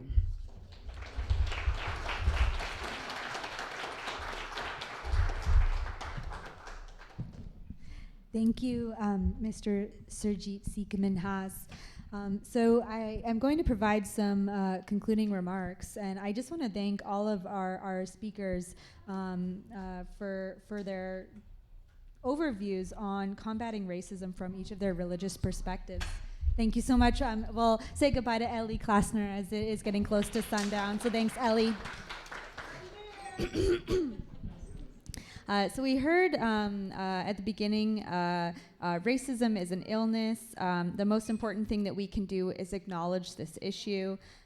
We heard that racism is an injustice created by those who hold power. I think we heard a little bit about nirvana from the Buddhist perspective, focusing on freedom, bliss, love, and wisdom. We heard from the Christian perspective. I think something that really struck me was Reverend Bob saying Christianity has been weaponized, used to create racist ideologies. And being not racist isn't enough. We need to be anti-racist.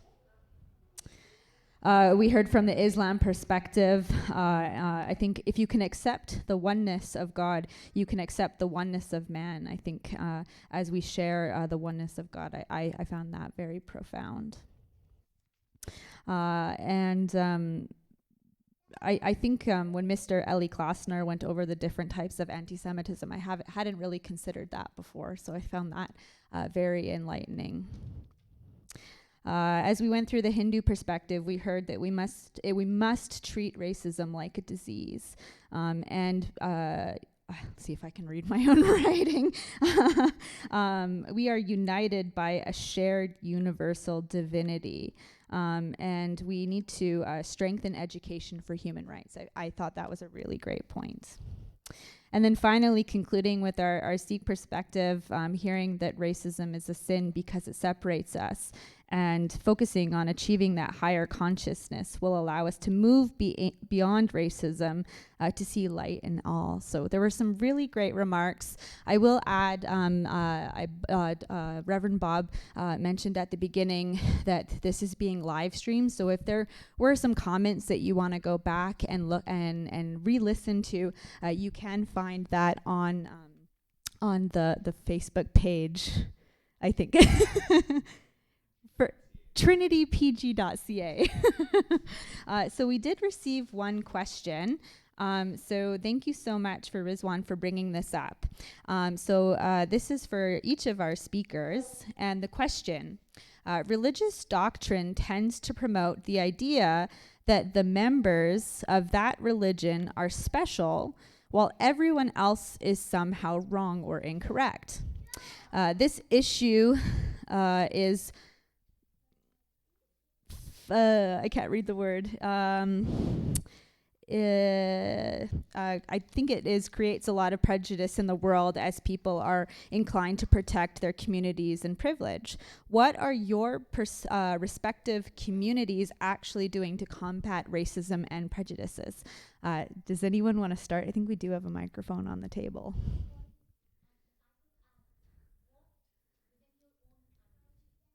What within your own community?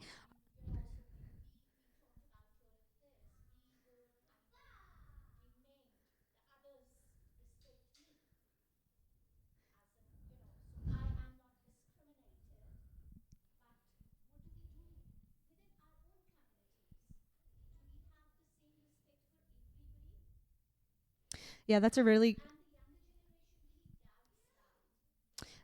great point. You know, I grew up with in the Catholic Church, and even within Catholicism, there's lots of different various opinions on everything.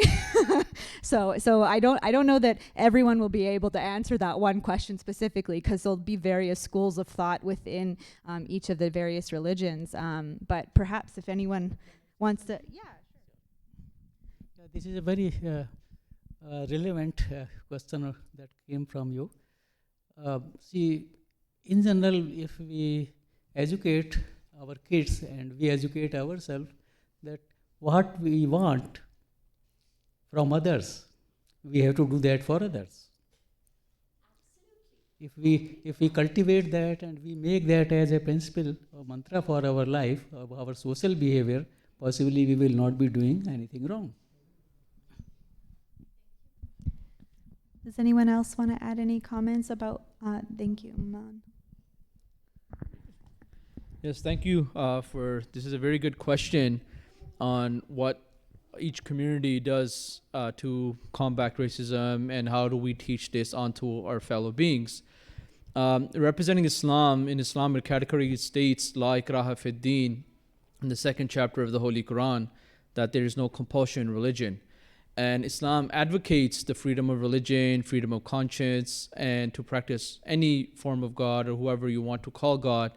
And there is no coercion, there is no force. And in the very end of the Holy Quran, the Muslim scriptures, it also states that for you, your religion, for me, my religion. So in this aspect, when we look into this, we always try to accept every single background with different ethnic background, color, creed, or religion, and regardless of whatever they are coming from. But as mentioned in my speech as well, my presentation, that Islam is a religion that has many different walks of life, whether they're from the Indian continent, Asia, or from Asia, or from Ghana, or from Africa, from anywhere. Since I had the opportunity to serve in Ghana as well, so one of the biggest things that we do and Islam teaches us to be is that to be with them and to treat each and every member as a family member. And one of the tradition of the Holy Prophet of Islam is that like for yourself what you like for others as well, or like for others what you like for yourself. And this is the main key to success, pathway to peace, and how to limit the stereotype and to limit racism that we see in countries and in places in other nations as well. And when just my personal example, that while serving in Africa, you're able to, because of course with different culture that comes with different food and there's different things that they do. So the main thing is that when you're eating with them and when you're having conversation with them, as they mentioned, when you try to eat their own local food, when you try to speak their language, and when you try to dress up like them and have their own, and you respect the culture and you appreciate that, then they see that this is another average Joe like me and you, and they don't think that we're lower class or you're higher class. So these are all the teachings and practical examples that were given to us, mentioned in the Holy Quran and taught to us by the Holy Founder of Islam, peace be upon him. Thank you.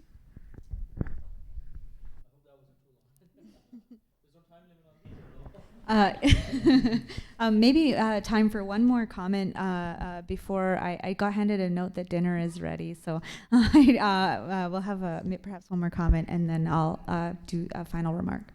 So I'm the comment before dinner. Okay. Thank you very much for that question. It is really very important.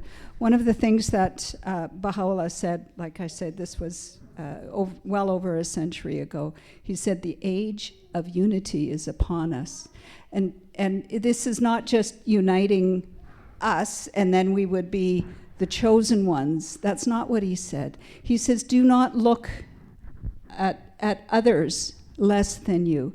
And that is people of other faiths, of different religions, different races, different class. That is what we are not supposed to see. So what are we doing practically about that? I think we are doing something that is very different. I also came from a Catholic background. I can't imagine any religion doing what we're doing. And that is we're asking people who are not Baha'is to lead our devotions. We're asking people who are not Baha'is to help teach the children and help us study. So everybody can study the words of Baha'u'llah. Everybody can come to our devotions, and non-Baha'is, people who are not Baha'is, even that, saying that, I should stop saying the word non-Baha'i. All of us will be able to lead devotions. So this age of unity, and this is why I said it's so important for us to meditate. What does that mean? What does that mean in this age where we're no longer dividing us between the churches? I mean, look at these wonderful people up here. I mean, we really are like one beautiful human garden. So that's what we're doing practically. And I know this is going to take many, many.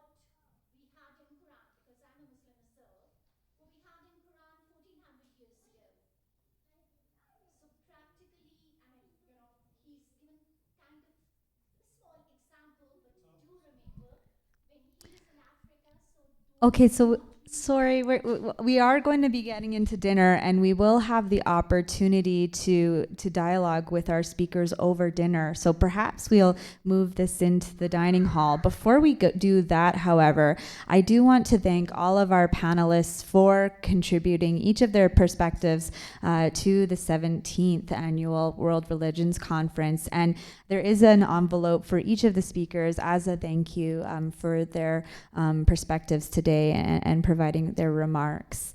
We are going to be going into, there's an East Indian dinner. We're so grateful for that. And I have on my schedule, it says a vote of thanks by Mr. Khalid Khan, president of the Ahmadiyya Muslim community, Prince George. So we'll have him up to do our vote of thanks. So thank you so much, everyone, and a big round of applause again for our speakers.